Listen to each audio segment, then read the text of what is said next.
48 logos here. Half of them are commerce related, which I led with help of Robin in New York, Erica in China, Dimi in Singapore, and Madhu from India. And we're excited to be able to partner with Shopify. I remember first time we heard about Shopify was after a long time, I think just after they gone public. And Michelle from We're Lively told us that they're a great partnership with Shopify. And then she said that Harley told her that the stock price was too high. It was already 4 billion, 5 billion, and she'll wait before you buy shares. Thank God we stopped buying shares a couple of years ago, so we didn't miss all of it. But it's just amazing to see how well Shopify has done over the last 5-6 years. And so we're very happy to have a chance to partner with Jordan and Tyler on this event. We have 6 GPs worldwide. 3 of us are based in the Valley, and that's myself, Glenn, and Jeff. Jeff has led our investment in BigCommerce, which obviously has done very well this year. And last year we had Slack and Peloton gone public in the US, and Glenn and I worked on Slack together, and just been amazing to see Peloton run. And then we have 3 partners in Asia. Jixing and Jenny are from Singapore originally, based in Shanghai, and Eric is also in Shanghai. And we are excited to kick this event off. And I hand over to Jordan and Tyler.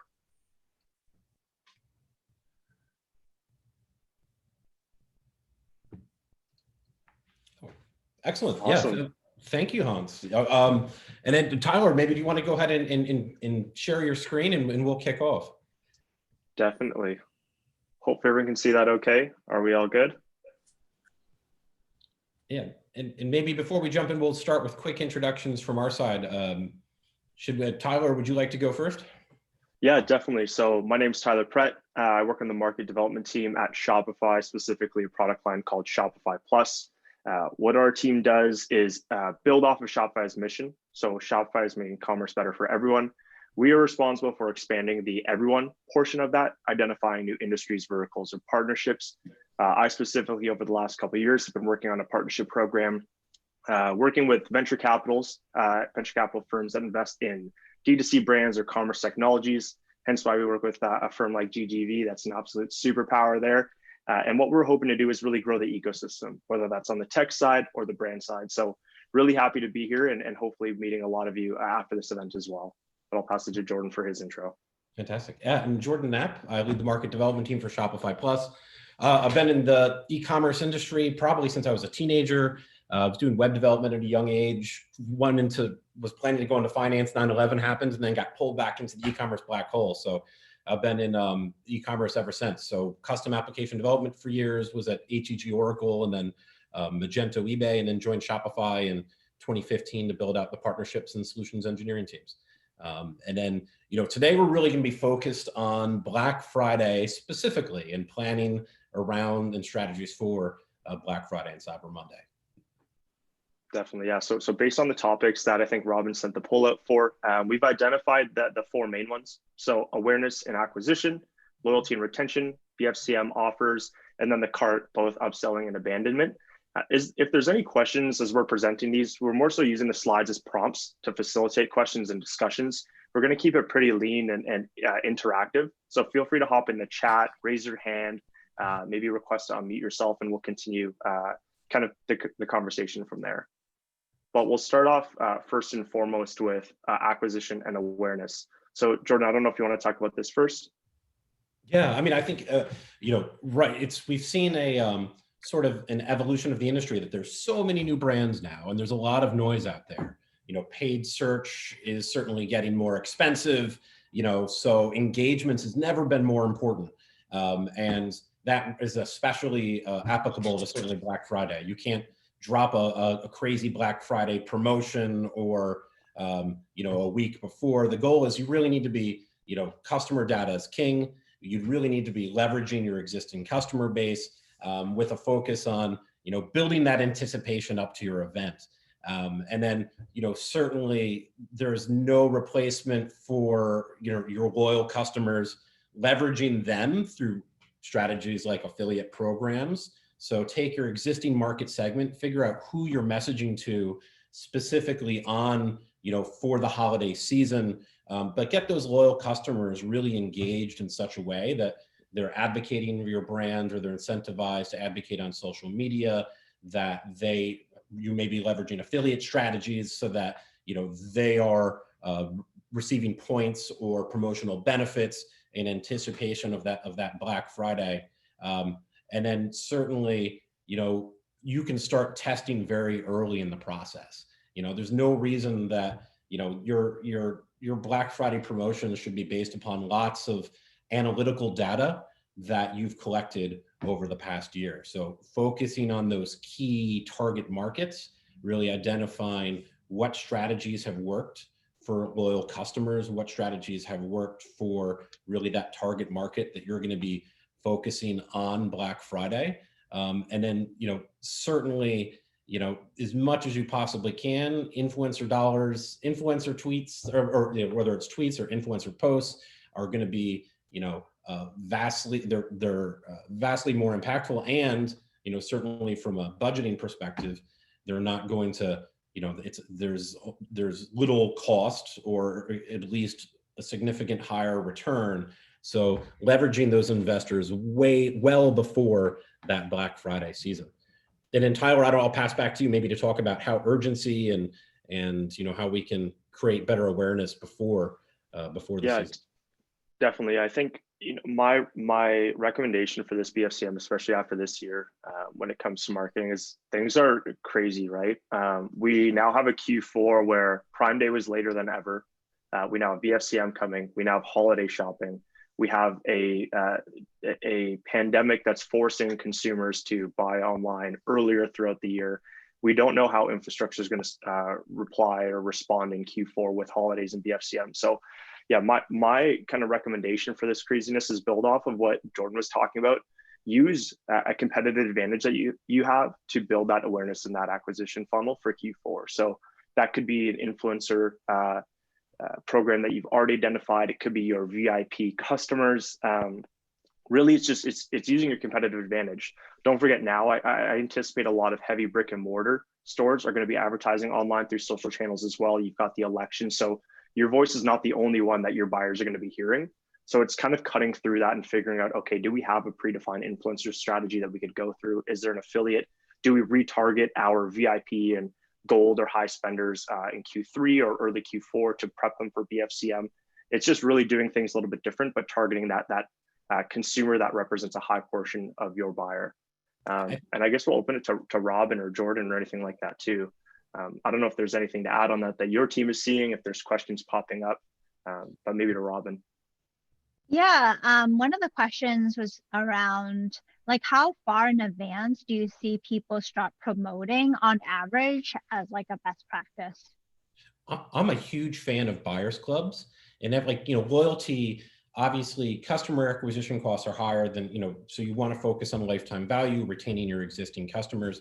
And so I'm a huge fan of, like not just those who've spent over X or completed X purchases, but focusing on really your target market as a subset and representation of your overall customer base. And I think you can start engaging with them much earlier in the process, because you can almost be transparent with them, like early sales or early holidays. So, early promotions. So I think focusing on, if you're focusing on a subset of the market, you could potentially be testing without calling it a Black Friday promotion months in advance. Certainly if people are going to forget if you're 4 months out, so you're going to be accelerating the voice the closer that you get. And because, folks sometimes, often are going to have short attention span unless they're extremely engaged with your brand. So I think it's start early with a lot of iterative testing, even as much as, 4 months, 6 months out, but you're really ramping up so that your significant component of the spend is larger, accelerates the closer you get to the actual date itself. Got it. And I would build off of what Jordan said too, is it depends on your Black Friday, Cyber Monday, or even holiday season strategy in general. Like we've seen a couple of brands historically almost remove themselves from Black Friday. And so if that's the case, and you're going to go a month-long BFCM promotion, well, you can do more of a trickle effect. If you're going to do like a Gymshark and just shut the site down, well, you could really wait till 7 days before and drive up a lot of hype. So I would tie it back to kind of what strategy you're using and then allocate accordingly, definitely with a ramp in spend leading up to the event though. In the same way Amazon has, Prime Day, if you have an engaged customer base and they're visiting your content and they're engaged with your brand, you don't necessarily, Black Friday and Cyber Monday have become so much about the value seekers to so many folks where they're looking for the, and maybe you're leading with certain promotions and go in with the objective that they may be buying other items. But if you haven't engaged, there's no written rules. And if there were, then everybody would be doing the same thing. So I think if you have a really engaged audience, you could almost in some capacity create your own Cyber Monday, have your own specific dedicated day, as long as you have an engaged audience who's willing to participate. Great. One other question that came up was around on the actual date itself. Sometimes the promotions might be very different from maybe the promotions leading up to that date, and we've seen some of the slew of customer service contacts around like, hey, how can I switch to this promotion? How can you help kind of as a brand, like, guide people to not do that? Yeah, I think it's a good idea to have contingency plans, and especially since the brands that are performing well post March of this year are just, everything has been completely unexpected. So the brands you'd expect to accelerate during these times may not be. So there's been a lot of random walk as far as, and maybe when hindsight they make sense, but there's this season, I think it's going to be, the brands that perform well online, the product assortments that do well online may be very unexpected. So I think it's important to have a nimble enough strategy that if you need to almost pivot mid Black Friday or include additional, you don't want to confuse the customer base with your messaging, but having potentially the ability to incorporate additional products or to potentially add an additional incentive, that I think coming in, it's Black Friday can be more of a playbook than just a single waterfall set of steps. Thank you. Yeah, and I would communicate to your buyer too, right? It's not abnormal that buyers are, actually most of them are very familiar with things like, the shipping cost is higher or delayed, or because of COVID, you don't have the flexibility that you used to. If these are loyal customers that you're building, it's okay to also let them in on what's going on behind the scenes. Perhaps regular years you would be able to honor the most recent sale, and this year might be an exception, but it's important to get ahead of that, I think. Yeah, being transparent about it too. And Maude, you had a question, feel free to ask. Yeah, so one of the things that we've seen is that especially for e-commerce companies, the holiday buying seems to be the time where you're paying the most for customers, and these customers tend to be the lowest lifetime value in general. So that makes me think about, like, what should we define as winning? Like, is it just being able to acquire the new customers? Is it trying to get current customers to just buy during this time? And really, how do we keep focus on the lifetime value part? I think it's an opportunity for, with an eye on lifetime value, I think it's an opportunity for rewarding the engaged customer as well. So, you're much more likely to buy from a brand and not be a repeat buyer. I've bought from sites on, Black Friday or due to a specific promotion just because I want that deal, and it doesn't necessarily ensure greater engagement.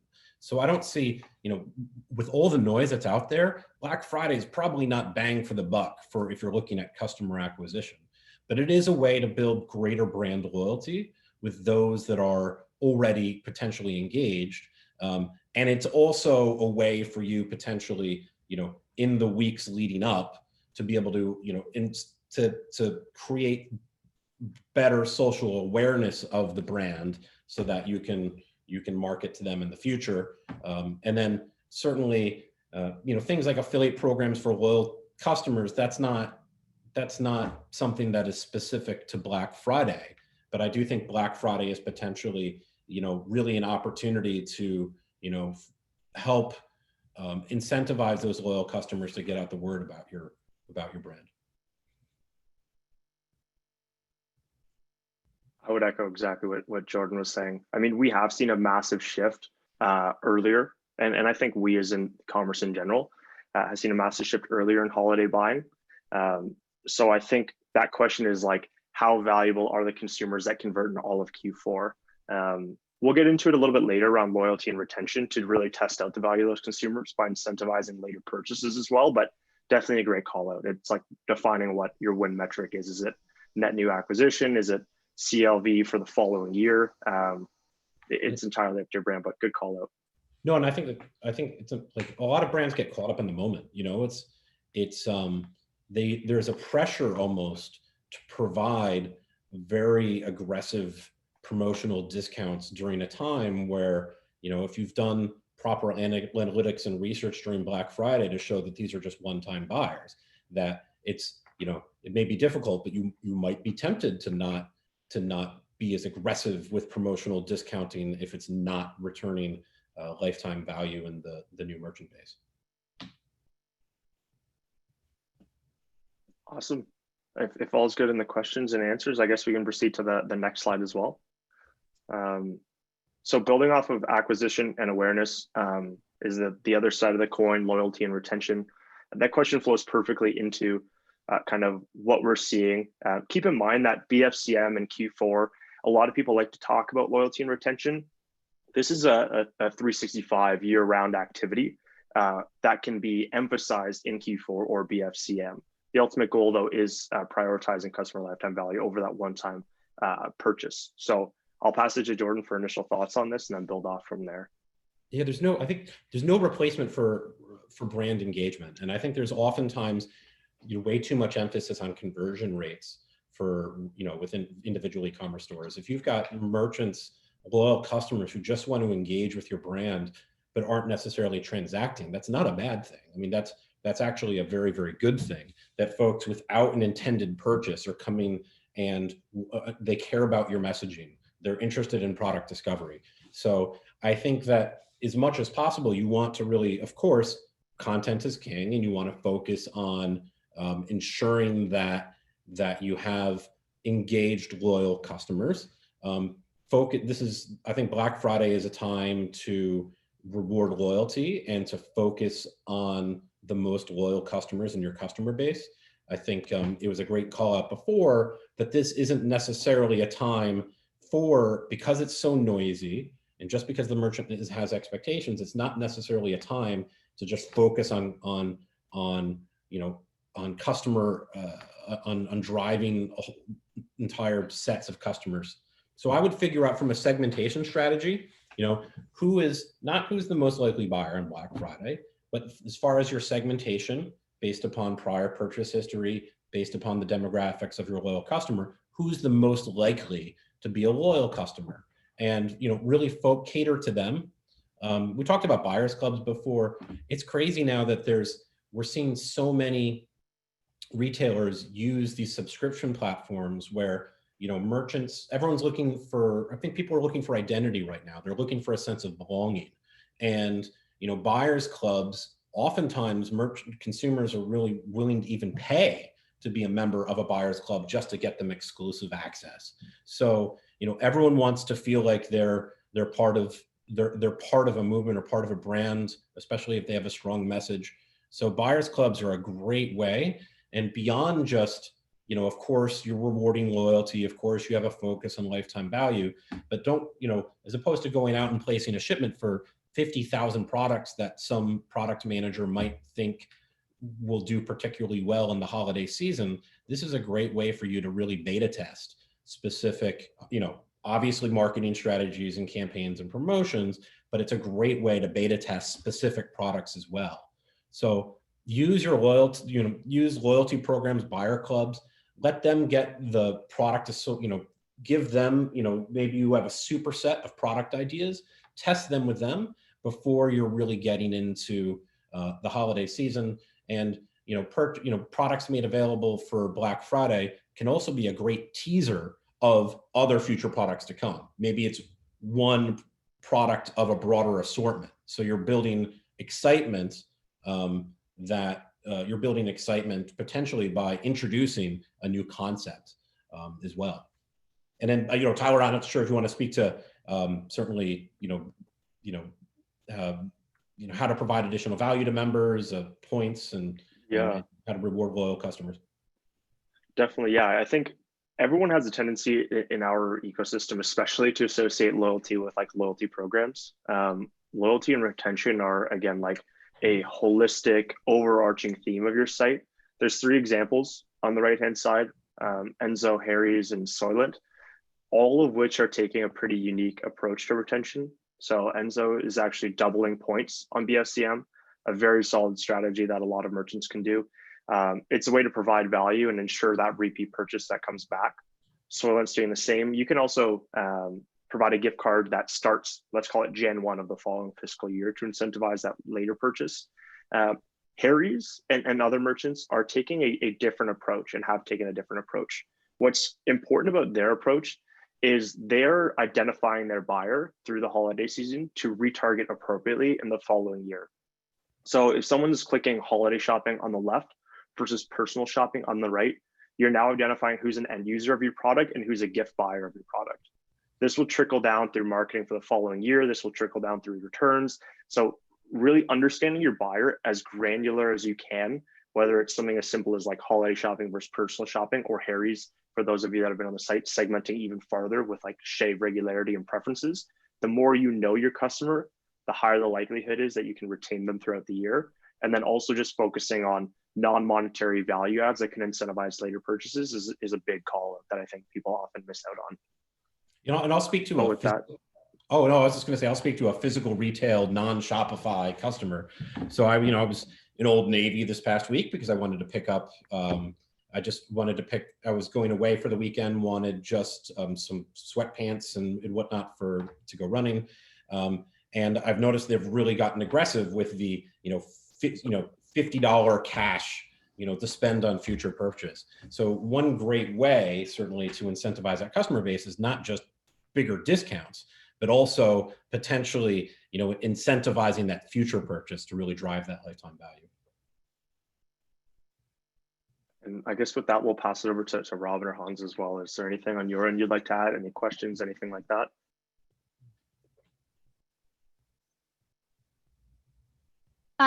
Yeah, I was just gonna say that if you're a brand and you don't have a loyalty program in place today, do you recommend them to start now, or is there enough time? I would say Jordan and I might have different opinions on this. I would say depending on the brand and how long it takes to acquire a net new customer, that will indicate if it's too late to set up a loyalty program. If you've got a pretty lengthy acquisition funnel, maybe not, but if it's something that's super consumable, definitely you still have time.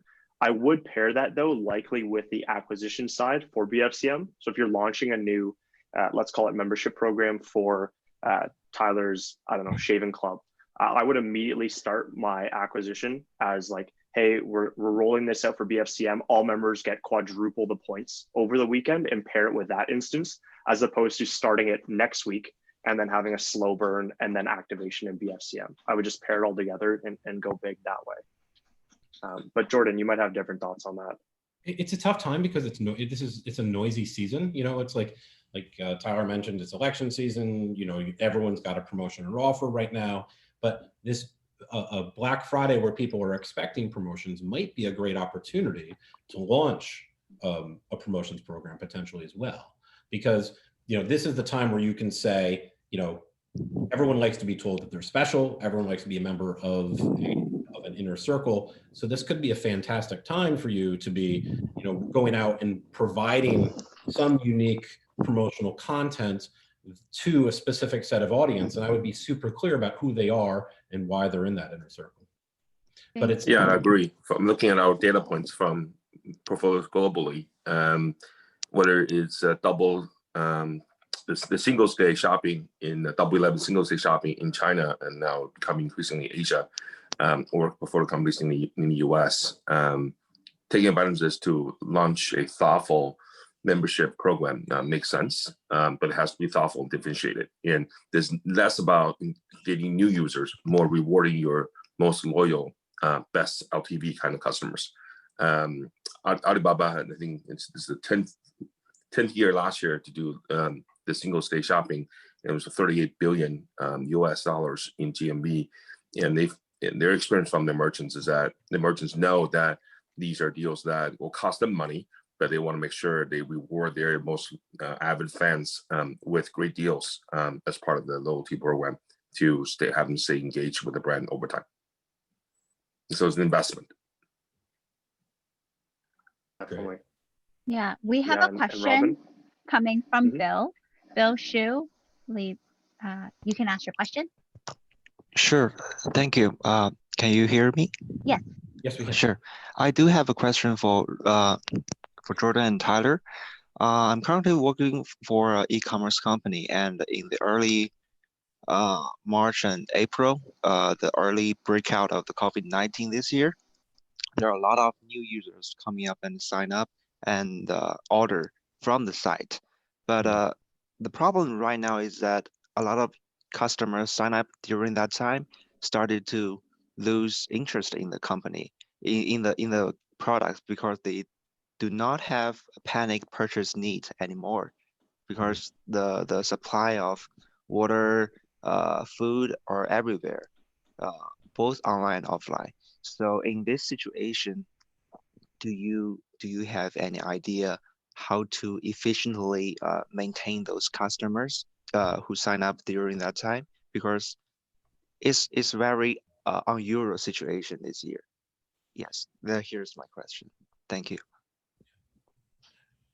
And I think that it's been obviously, from our perspective, fascinating, and from a brand's perspective, certainly nerve-wracking, as to watching all of these unexpected trends that have been coming up post-March and April, and then trying to figure out which ones have longevity and which ones don't. Like larger, bulkier items that require last mile delivery continue to do extremely well, and home goods sites do well. But then you see other, certainly products that were the result of, panic buying are,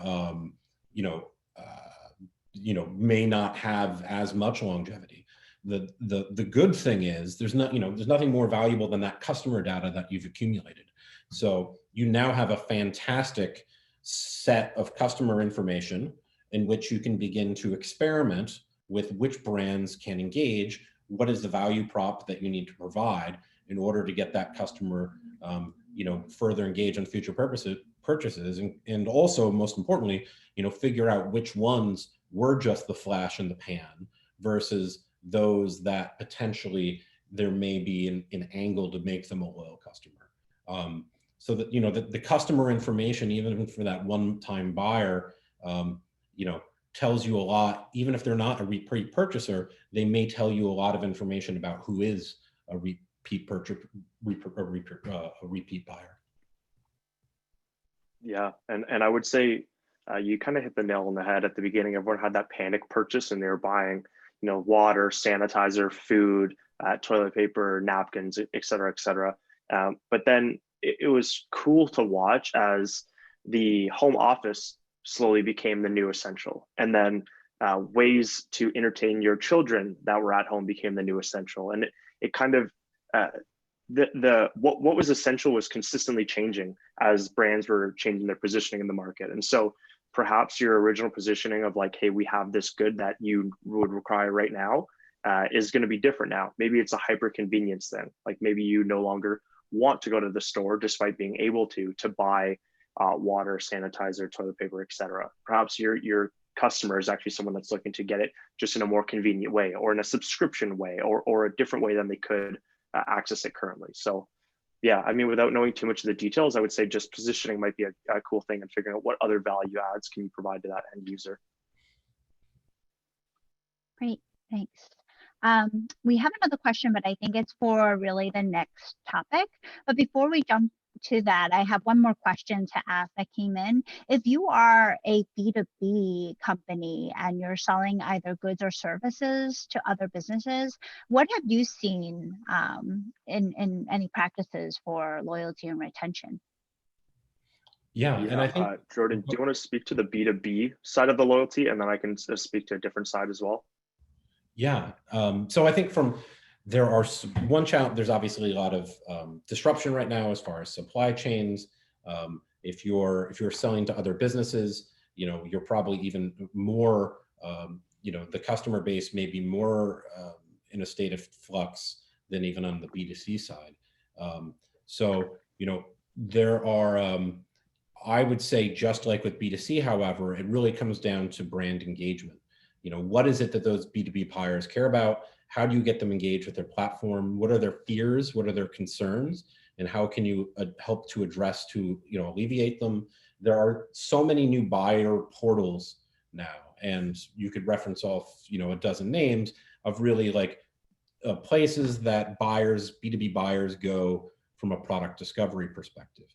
But I think that the challenge that creates is that you don't want to be one of many. You can't be, otherwise you're going to end up competing on price.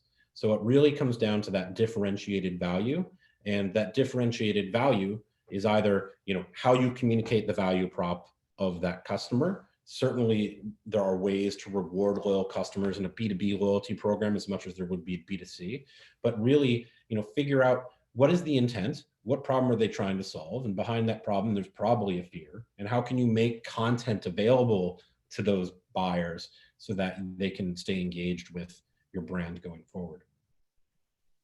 Yeah, and mine would say, this is just my experience. I don't know if this is like a macro level trend. I'm seeing a massive spike in B2B companies that are offering D2C or B2C goods and services. I've worked with a number over the last couple of months that are offering services to B2B in areas that are quite honestly pretty widespread, between like waste management or investment and portfolio management. And many of them are experimenting in the D2C side, not necessarily as a revenue channel, but more as a marketing channel. So getting like a subset of their goods or a good that resembles what they're trying to sell in front of the buyer of the business. So the example here is like a waste management company that I work with is spinning up a zero waste line of goods and services that they're specifically targeting to an audience that they feel would resemble the buyer of those services at the brands that they're trying to sell to. So it's kind of like a really weird and unique way to identify new buyers that may be in those businesses that you're trying to sell to, while weaving in potentially a new revenue stream, if not a cool experimentation cycle. So yeah, there's just been a massive emergence of B2B brands going D2C with some subset of products or similar product lines. Cool, thank you. Awesome. If that's all good on loyalty and retention, let's proceed to BFCM offers. This was identified as obviously a massive topic that everyone wanted to talk about. We're not going to talk about the offer holistically just because your offering could be massive and should be massive. We're going to talk to specifically what we think that tangible offer, whether the discount or perk or whatever, should be. I'll pass it over to Jordan for initial thoughts, and then I'll build off that going forward. Yeah, I mean, I think we've hit on some recurring themes here, but I think that's good. And that, certainly the BFCM offer should be an informed, educated, based, analytical decision based upon the behavior of either prior Black Fridays, of offers that you've made available to loyal customers. Even if you're not Black Friday planning, if it's an important season for you and is something that you should be doing testing for, and you can do that really, again, focusing on that loyal customer base or, two subsets of the market, well in advance. We've talked about being able to pivot. It's kind of like if you're a football coach, you're gonna have conditional logic in your decision making, and so it's not just A, B, C, D. You're going to have some forks in the road in there, as the holiday season unravels, which is super important. And I think one of the most important things is, if you have a product that is either still has good margin despite the Black Friday promotion, or if based upon your analytical data that having those promotions was a way to be able to expand your customer base that had a lifetime value beyond a one-time purchase, it's very important that you're communicating, timing for those individual offers as well. So be really clear and transparent, you know, that, you know, this is something that's going to last the 24 or 48 hours.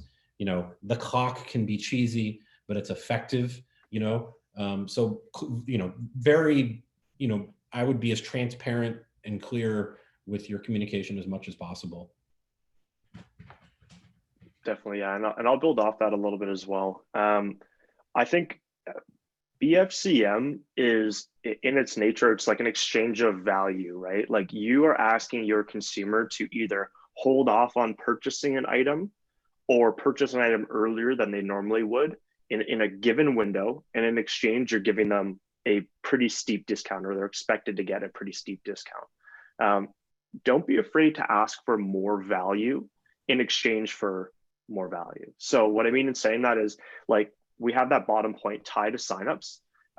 Like Jordan was saying earlier, buyers clubs are becoming more and more popular.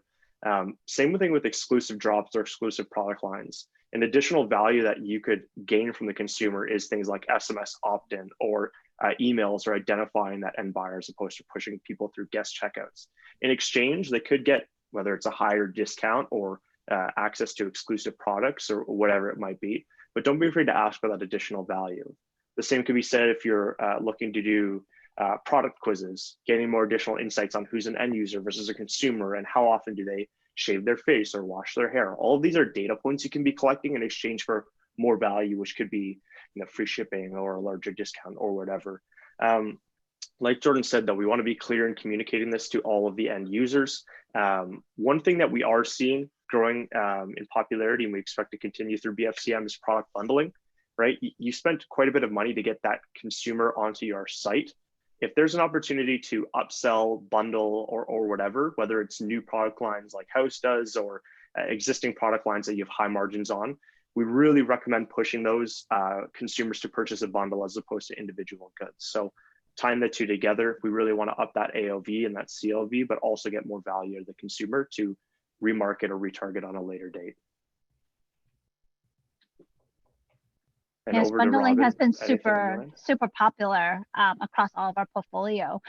One question that actually came in was around how Shopify supports small businesses to purchase ads directly through Facebook or TikTok with API. And just given that, like, you know, this is all coming up, do you have any suggestions on how to spend the ad budgets on other platforms with your partnerships that Shopify has?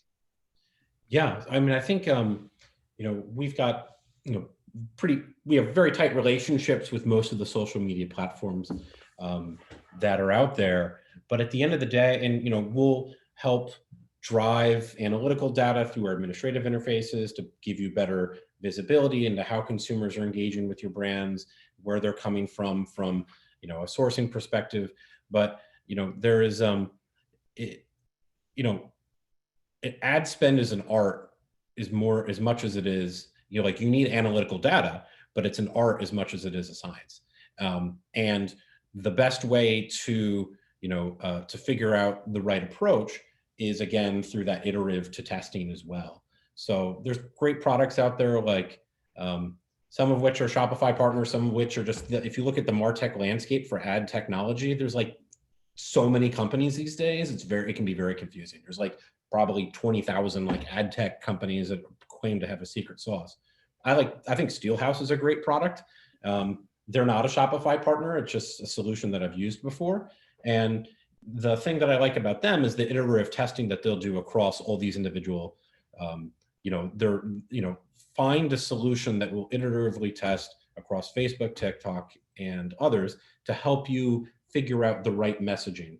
But at the end of the day, you know, for all of the analytical data we can provide, for all of the tighter integration we can make available to social media platform, it's the messaging is humans talking to humans.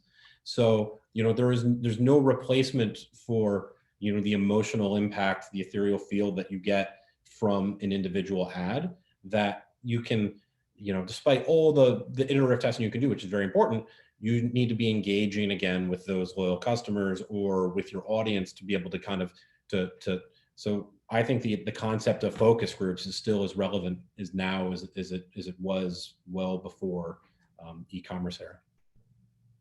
Yeah, and I want to speak specifically to TikTok itself.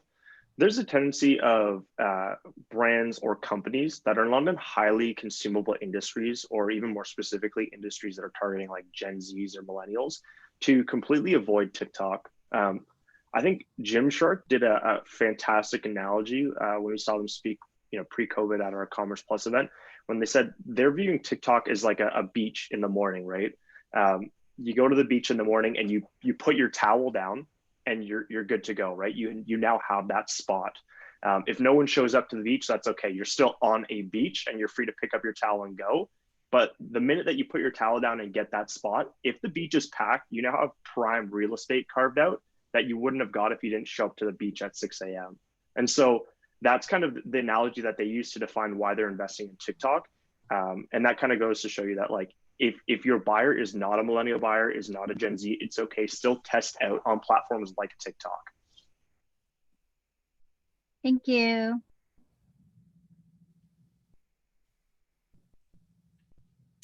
Robin, any other questions from the audience?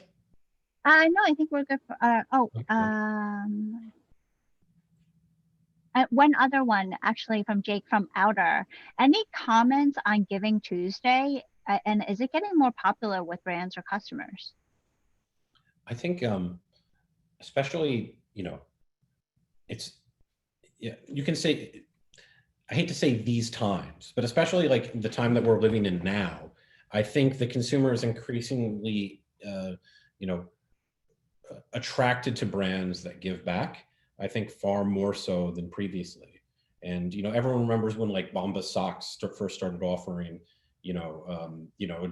buy a pair, give a pair. And, but I think that's no longer a marketing, and it was a powerful marketing message, but it's no longer something that is a complete differentiator. I think that as a brand, your consumers in some cases are starting to, really expect that. So, I don't have statistics around Giving Tuesday, but, no one's going to be turned off because your brand is offering additional incentive to give back to a charitable cause. If anything, it's going to buy greater loyalty with your individual merchant base. And at the end of the day, if your organization was planning on giving a charitable donation, something like Giving Tuesday is also a great opportunity for you to raise awareness. I mean, like, you're a business, you care, so you're wanting to be involved and being engaged, but there's nothing wrong with that being a part of your marketing message on a date like Giving Tuesday if you're going to be giving back. I couldn't agree with that more. Like, I think depending on your consumer, like the boomer demographic, it was a massive appeal to buy with companies that would give back or provide like ethical or sustainable production, whatever. Millennials, it was also a value add, but more so common. Gen Zs are now buying from brands that they naturally assume are providing value back. And so depending on what segment you fall into, if your buyer is a boomer, fantastic. It's pretty easy to just put up a Facebook or Twitter little update and just say like, hey, we did this. If it's a Gen Z or a millennial, consider being more creative with that approach. Again, it's not so much providing the actual output or the money, it's providing the story and the awareness around that. Just making sure that, not to put a cynical twist on it, but it is a marketing opportunity. We want to make sure we're getting the most of it. So doing it in a unique way and reiterating the value to consumers, telling it more frequently than when you just do it on Giving Tuesday. Just getting the most out of it as you possibly can, because it'll ultimately help the cause out as well.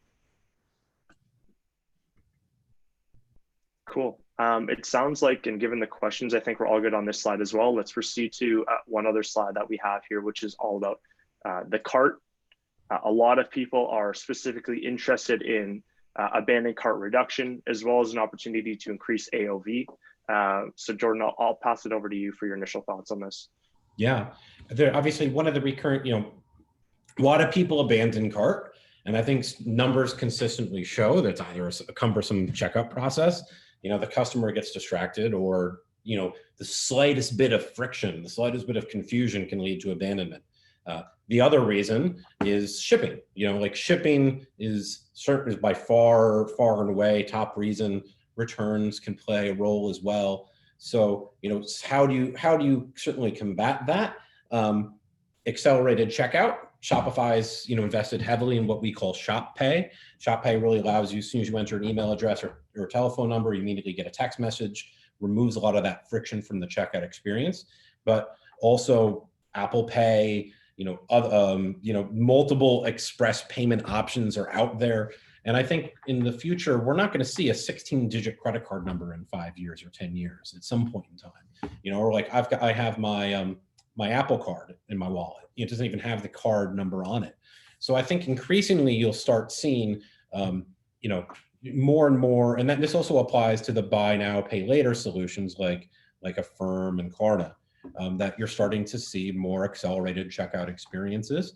So, ensuring that you have an array of options where the merchant can check out more efficiently and quickly without having to, nothing's more frustrating than having to type in your billing information, shipping information, and credit card data for the first time. And my credit card is never next to my laptop. It's always like upstairs in my bedroom or somewhere, and I got to go get my wallet.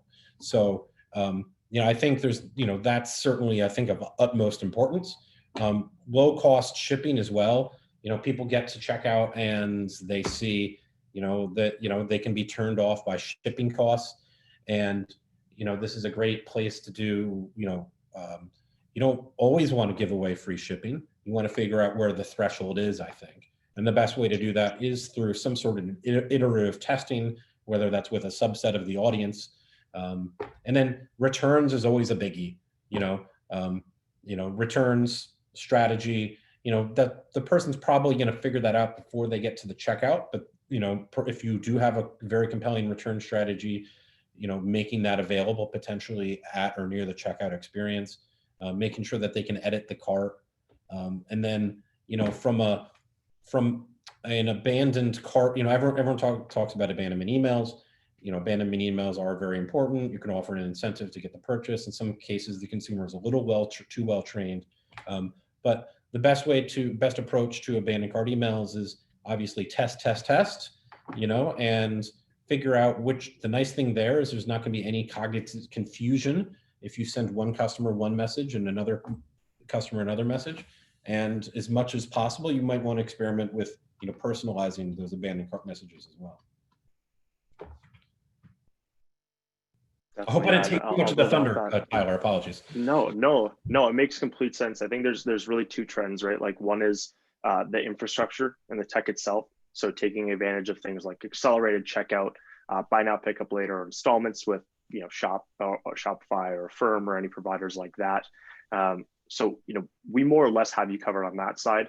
Under the tech as well could be things like rebuy, which for Shopify users is a great tool that can allow you to purchase or make your customer upsell in the cart or in the checkout. Like Jordan said, right, it's the threshold for free shipping that you really want to play with here. And so if you've got a buyer that makes it to the cart, and Pure Vita is a perfect example, on a $12 bracelet, they're not going to pay $12 for shipping. That being said, that might actually be what you have to charge unless they meet a certain threshold. So by plugging a tool in that allows them to continually add goods until shipping is $5 or free, it reduces that friction and really incentivizes that purchase. So just because you have to charge for shipping doesn't mean you actually have to. It just means there's an opportunity to upsell in the cart. On the other side, reducing the abandonment, it's not just a checkout experience that causes checkout abandonment, right? It's the entire site experience. So making sure that you're reiterating your returns policy, having on the back end solid returns platforms or customer service platforms that tie together, making sure that you're talking about the value adds beyond just the good, making sure that you're incentivizing referrals or loyalty so people refer their friends and have lower abandonments. It's more of a holistic solution that can be solved pretty easily with some technologies, but then a whole lot of qualitatives that go with it. So I guess that kind of wraps it all together. Robin, anything to add on your end? Any questions from the audience on this topic? No questions from the audience. I was just wondering if you've seen any like major stats or statistics that come with car abandonment, specifically for holiday or BFCM? And like, does it spike a lot during this time, or has it really typically stayed the same? I don't know numbers off the top of my head, but abandonment definitely definitely leaps for specific brands around around Black Friday. I think when I'm there's a segment of the population that's out there that's out there looking for obviously deals and opportunities on Black Friday, which is what it's for.